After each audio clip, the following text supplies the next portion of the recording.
Berlin, late summer 1948. The morning air hangs low over the ruins of a defeated city. Charred brick and broken stone still dominate the streets, 3 years after the guns fell silent. In a narrow clearing near Tempelhof Airfield, children stand behind a wire fence, their shoes worn thin, their coats cut down from old uniforms. They do not look up in fear anymore when engines approach. They look up in hope. A Douglas C-54 Skymaster passes overhead, its silver body briefly catching the light before disappearing into cloud. The aircraft is part of a relentless procession, one landing every few minutes, day and night, bringing coal, flour, powdered milk. Survival measured in tons and minutes. Then something small drifts downward. Not cargo, not fuel. White handkerchiefs, knotted into makeshift parachutes, flutter in the air. Attached to them are chocolate bars and sticks of chewing gum. The children freeze. Then they run. For a generation raised under bombing sirens and ration cards, this is an unfamiliar gesture. The war taught them to expect destruction from the sky. Now, for the first time, it delivers something else. That quiet moment beside the runway is not accidental. It is the product of decisions made far beyond Berlin's ruins, decisions born from a shattered Europe and a city placed at the center of a new global confrontation. Germany, Europe, and the world after 1945. By the spring of 1945, Germany no longer resembled a functioning nation. Its cities lay fractured by years of strategic bombing. Industrial centers were silent. Transportation networks were shattered. More than 7 million Germans were dead, and millions more were displaced across a continent that had been drained by total war. The Third Reich had collapsed, but peace did not bring stability. It brought occupation. At the Yalta Conference in February 1945, and later at Potsdam in July, the victorious Allies, the United States, the United Kingdom, the Soviet Union, and France, agreed to divide Germany into 4 occupation zones. Berlin, the former capital, would also be divided, despite being located deep inside the Soviet-controlled Eastern Zone. The arrangement was intended as a temporary measure, designed to administer a defeated country while preventing any resurgence of German militarism. But the alliance that had defeated Nazi Germany was already under strain.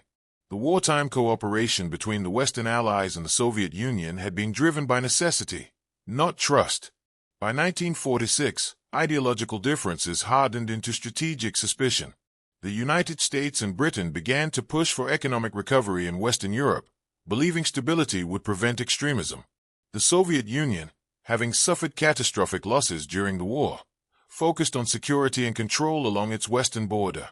Germany became the fault line between these visions. In the Western occupation zones, American and British authorities slowly began rebuilding administrative structures.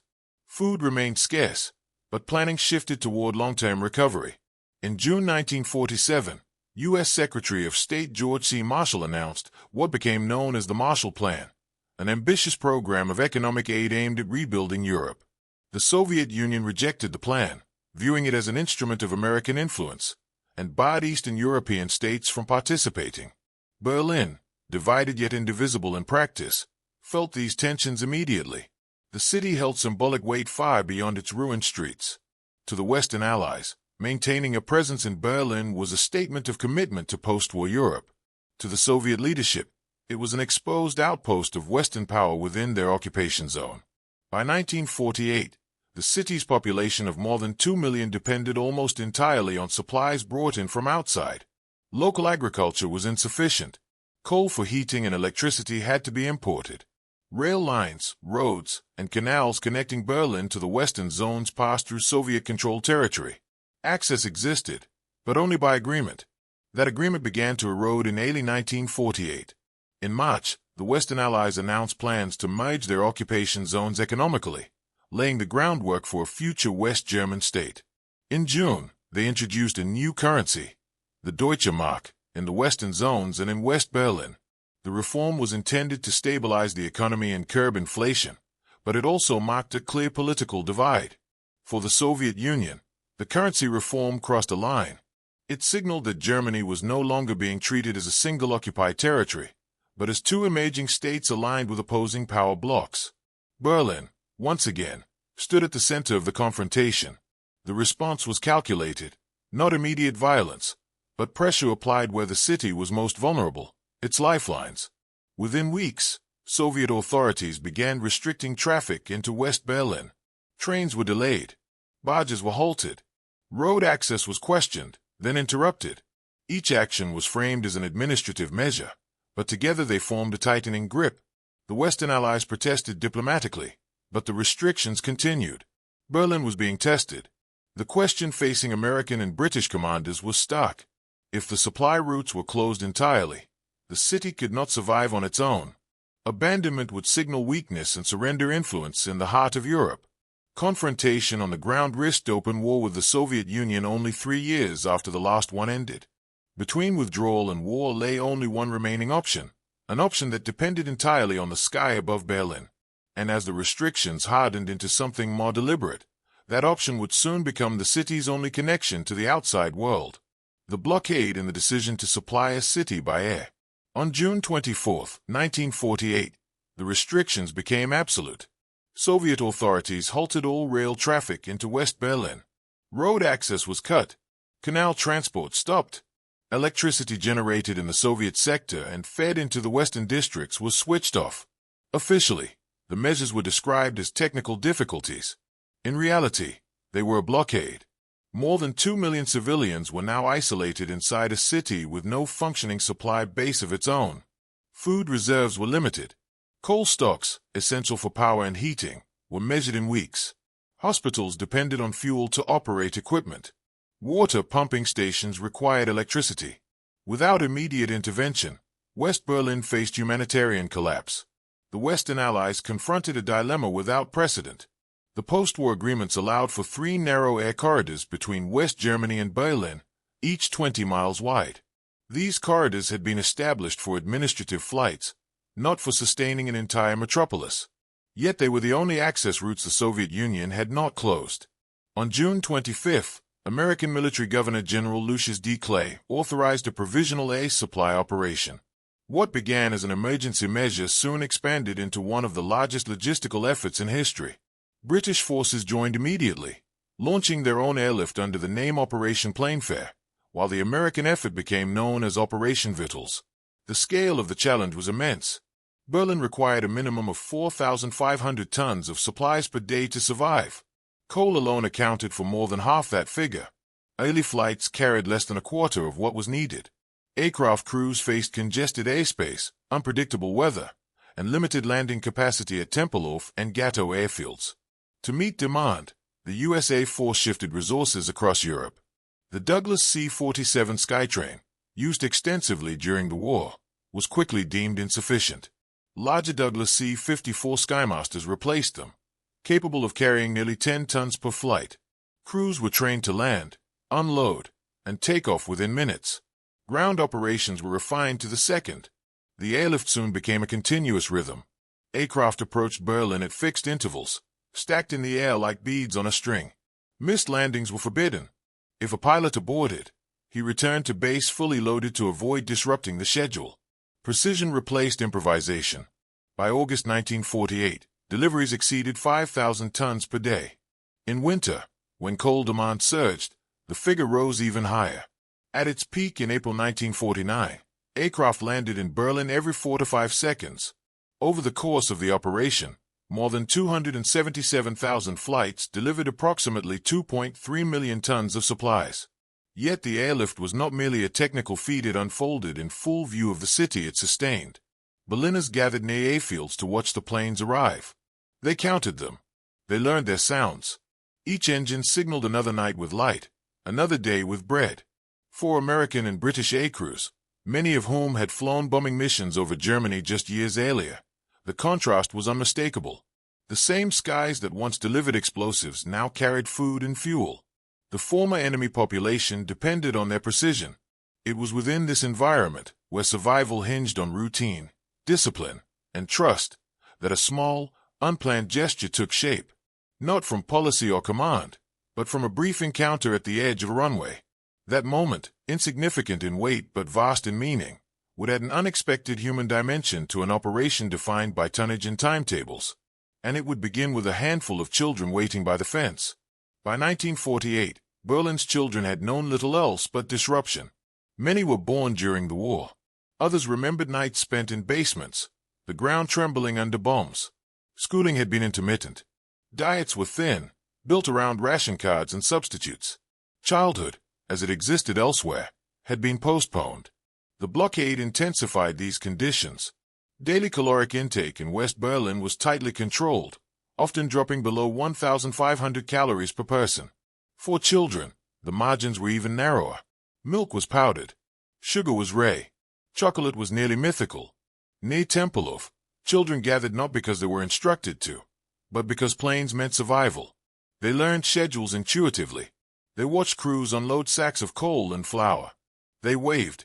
Some held signs. Others simply stood, quiet and observant. When candy fell from the sky, it disrupted expectation. It was not on any ration list. It did not arrive by truck or warehouse. It carried no obligation. For children conditioned to scarcity, the act was confusing before it was joyful. They had been taught that nothing arrived without cost. The chocolate did more than feed hunger. It altered memory. In a city where aircraft once signaled terror, they now carried sweetness.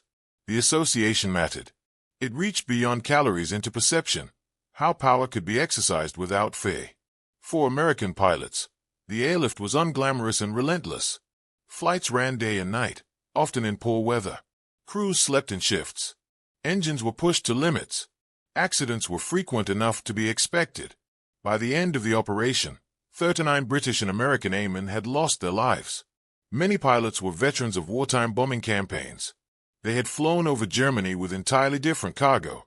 Now they navigated the same airspace under strict neutrality, watched constantly by Soviet observers, prohibited from any deviation that could be interpreted as provocation. When Lieutenant Gail S. Halvorsen landed at Tempelhof in July 1948, he was operating under these conditions. His mission was defined by procedure: land, unload, depart. There was no margin for personal initiative. Yet fatigue has a way of stripping encounters down to essentials. At the fence line, children did not ask for favors. They asked questions. Where did the planes come from? How often did they fly? Would they keep coming? Halvorsen answered simply. Then he promised something he was not ordered to give. The airlift created an inversion of wartime roles. American aircraft, once associated with destruction, now symbolized continuity. Soviet forces, victorious in 1945, were now perceived as the ones applying pressure. The shift did not go unnoticed by Berliners. Trust, however, did not arrive easily. It had to be demonstrated repeatedly, flight by flight. The candy drops, though small in scale, were visible and personal. They did not alter supply statistics, but they altered atmosphere. For children, the gesture created a narrative they could understand. Not governments or ideologies, but people in cockpits making choices. In the psychology of post-war recovery, that distinction mattered. It was this psychological dimension, fragile, informal, and entirely unscripted, that began to draw attention beyond the fence line. Word spread among aircrews, then among commanders. What had started as a quiet promise between a pilot and a group of children was about to enter a system defined by regulation and scale. And that transition would test whether humanity could survive inside military precision. The Berlin airlift succeeded not through improvisation, but through uncompromising structure. Every flight followed a fixed schedule. Aircraft types were standardized. Approach paths were rigidly assigned. Pilots flew by instruments through cloud, fog, and winter storms, guided by radar and ground-controlled approach systems refined during the war. Tempelhof Airfield became a machine. Aircraft touched down, engines running, cargo unloaded by prepositioned crews, and took off again in less than 30 minutes. British forces expanded Ghetto. French authorities, despite limited resources, constructed Tegel Airfield in the French sector in under 3 months, using German civilian labor.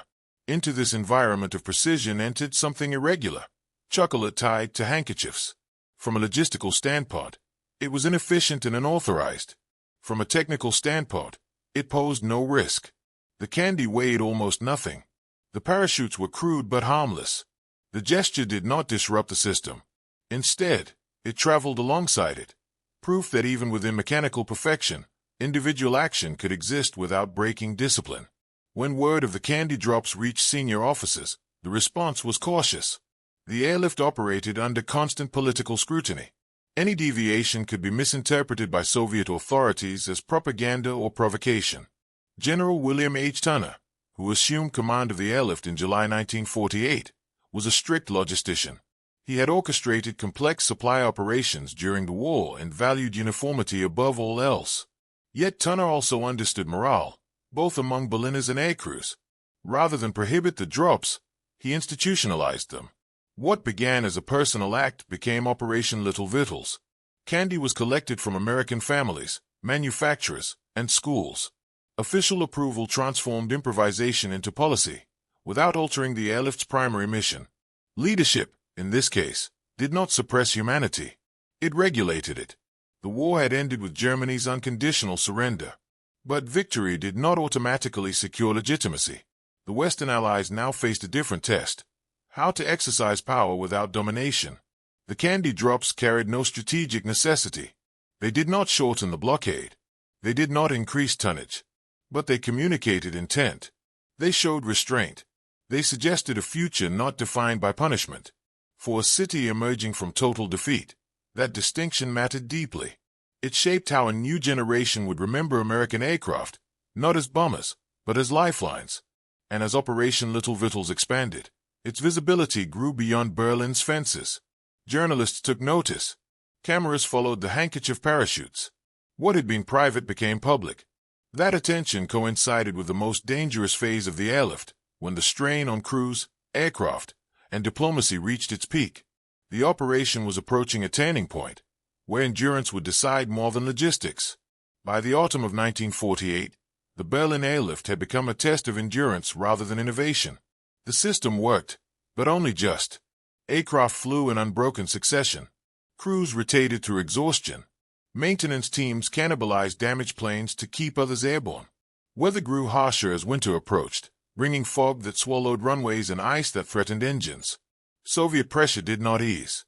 Aircraft flying the corridors were shadowed by Soviet fighters, close enough to be seen from cockpit windows. Radio interference was reported. Searchlights occasionally tracked inbound planes at night. None of these actions crossed into open confrontation, but all carried intent. The message was constant: this operation could be disrupted at any time. Inside Berlin, the population adapted to a life governed by flight schedules. Electricity was rationed by the hour. Homes were heated unevenly. Yet the city endured. Not because conditions improved, but because abandonment did not come. Operation Little Victuals expanded quietly within this strain.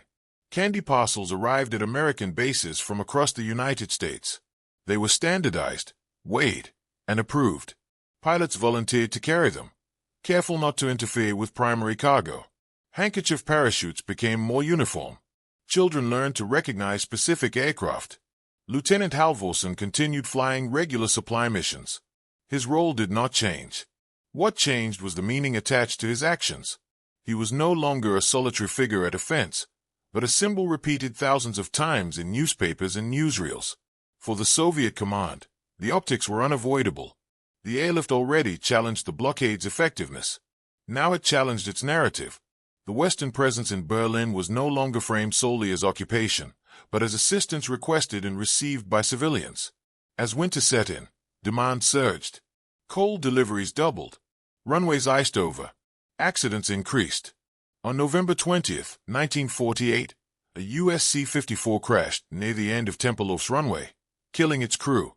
Operations paused only briefly. They could not afford to stop. The decisive question was no longer whether the airlift could function, but whether it could outlast the blockade itself. Every landing became an argument made without words. And as the skies over Berlin filled with engines instead of threats, the balance of pressure began to shift. The winter of 1948 to 1949 was the hardest phase of the Berlin airlift. Fog closed airfields without warning. Ice formed inside carburetors. Crosswinds forced pilots to trust instruments completely. Yet the schedule tightened rather than relaxed. Where earlier months allowed minutes of flexibility, winter demanded seconds. Under General Tunner's direction, flight density increased. Planes no longer circled Berlin awaiting clearance. They descended in fixed streams, landed, unloaded, and departed in a continuous loop. Any aircraft unable to land on its first attempt returned immediately to base. The system tolerated no hesitation. By January 1949, daily deliveries consistently exceeded minimum survival requirements. Coal flowed in volumes previously thought impossible. Food supplies stabilized. Caloric rations increased modestly, but predictably. The city no longer faced immediate collapse. This shift mattered politically. The blockade had been designed to force the Western Allies out without firing a shot. Instead, it revealed that air power, applied patiently and publicly, could neutralize ground control. Each successful day weakened the blockade's leverage. Operation Little Victuals continued alongside this escalation. By the spring of 1949, more than 20 tons of candy had been delivered. The quantity was trivial compared to coal, but the visibility was immense. Children waved at specific aircraft. Pilots dropped candy after takeoff, careful to avoid populated areas beyond defense lines. The symbolism reached the United States Congress and European capitals. Newsreels showed smiling children beneath descending parachutes. The narrative of former enemies was being rewritten in real time. On May 12, 1949, without announcement or ceremony, Soviet authorities lifted the blockade. Rail lines reopened. Roads cleared. Canal traffic resumed. The decision was framed as administrative, but the meaning was clear. The pressure had failed. The airlift did not end immediately. Allied commanders, wary of reversal, continued operations for several months to build reserves. Flights gradually tapered off. The last airlift aircraft landed in September 1949. The turning point had not been a single decision or gesture, but the accumulation of unbroken resolve. The city endured not through confrontation, but through persistence. And when the blockade ended, Berlin emerged not just supplied, but transformed. Its future now aligned with those who had chosen to stay. What followed would define the city's place in the Cold War and shape a generation's memory of power exercised without violence. When the Soviet blockade ended in May 1949, the material outcome was unmistakable. West Berlin had survived a complete land and water isolation for nearly 11 months without capitulation. The airlift, originally conceived as a temporary measure, had proven capable of sustaining an urban population entirely from the air. By the time operations concluded, Allied aircraft had delivered approximately 2.3 million tons of supplies. Of that total, nearly two-thirds was coal. Food, medicine, and industrial materials accounted for the remainder. More than 277,000 flights had landed in Berlin, flown by American, British, and a small number of Commonwealth crews. The cost was real. At least 7 to 9 airmen lost their lives in accidents during the operation. For Berliners, the end of the blockade did not bring abundance, but it brought certainty. Power outages became less frequent. Heating stabilized. Rationing remained, yet fear of sudden collapse faded. The psychological siege had been broken. The political consequences followed quickly. In May 1949, the Federal Republic of Germany was formally established in the Western zones. In October, the German Democratic Republic was proclaimed in the East. Germany's division, once provisional, hardened into statehood. Berlin remained divided, its western sectors tied to the new West German state, its eastern half aligned with the Soviet bloc. The airlift reshaped military thinking as well. It demonstrated that air power could sustain populations, not just destroy infrastructure. Logistics became strategy. Precision became deterrence. The operation influenced NATO planning and validated sustained air operations under political restraint. Within this framework, Operation Little Victuals assumed an outsized role in public memory. Though it accounted for an insignificant fraction of total tonnage, it dominated imagery. Photographs of children reaching skyward circulated far beyond Germany. The gesture personalized an abstract operation. For the Soviet Union, the blockade's failure carried its own lessons. Direct pressure on civilian populations had not achieved political withdrawal. Western resolve had not fractured under hardship. The confrontation shifted toward longer-term competition rather than immediate coercion. Yet the most enduring impact was not diplomatic or military. It was generational. A population raised amid defeat experienced its first sustained interaction with former enemies not through force, but through consistency and care. That memory would shape attitudes long after the last aircraft departed, and it would follow the individuals involved, especially the children, into a divided future where symbols mattered as much as borders. In the years that followed the airlift, West Berlin's relationship with the United States took on a depth uncommon in post-war Europe. Gratitude was not abstract. It was rooted in experience, counted in landings, meals, heated rooms, and uninterrupted survival. The airlift became a foundational story, retold in schools, commemorated in public spaces, and embedded in civic identity. As Cold War tensions deepened, Berlin remained exposed. The city would later face new crises: the construction of the Berlin Wall in 1961, repeated confrontations over access and sovereignty. But the memory of 1948 to 1949 shaped expectations. Western presence was no longer theoretical. It had already been tested under pressure. Operation Little Victuals left a particularly durable imprint. Many of the children who gathered near Tempelhof grew up to recount the moment chocolate fell from the sky as their first personal memory of the post-war world turning away from fear. For them, the gesture stood apart from ideology. It was tangible, immediate, and human. Lieutenant Gail S. Halvorsen continued his Air Force career, eventually retiring as a colonel. He returned to Berlin many times over the decades, welcomed not as a veteran of war, but as a symbol of compassion exercised within uniform. Streets and schools were named in recognition. His actions were documented not because they altered strategy, but because they clarified intent. The airlift itself became a benchmark. Future humanitarian operations, from disaster relief to civilian evacuations, drew lessons from Berlin's logistics and restraint. The idea that military air power could be publicly visible, politically disciplined, and morally persuasive gained legitimacy. For Germany, the airlift helped anchor West Berlin within the Western political order. It reinforced democratic reconstruction by linking survival to cooperation rather than coercion. The contrast with the eastern sector, where state control defined recovery, sharpened over time.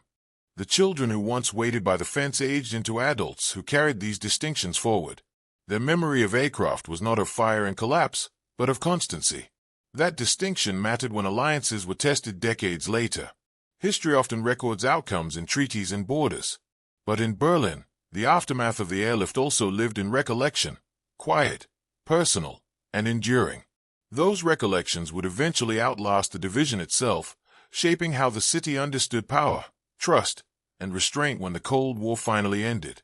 And it is within that long view that the true meaning of the airlift becomes clear. The Berlin airlift was not conceived as a moral statement. It was a strategic response to pressure, built from aircraft, schedules, and fuel calculations. Yet history rarely preserves events only for their technical success. It remembers them for what they revealed about choice. In 1948, the Western Allies could have withdrawn from Berlin quietly, avoiding risk and confrontation. They could have tested the blockade with force, accepting the danger of escalation. Instead, they chose repetition over drama, landing after landing, day after day, without spectacle. Power was exercised not through shock, but through reliability. Within that discipline, small acts carried unusual weight. Chocolate bars tied to handkerchiefs did not alter outcomes, but they clarified intent. They demonstrated that military presence did not require humiliation of the defeated. That survival did not have to be transactional. That restraint could communicate strength more effectively than threat. For the children who watched the skies, the distinction was permanent. Aircraft ceased to be symbols of fear. They became signals of continuity. For a city emerging from total war, that psychological shift mattered as much as heat or bread. The airlift also marked a transition in modern conflict.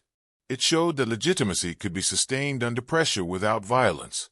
That logistics could shape political reality. That patience could defeat leverage.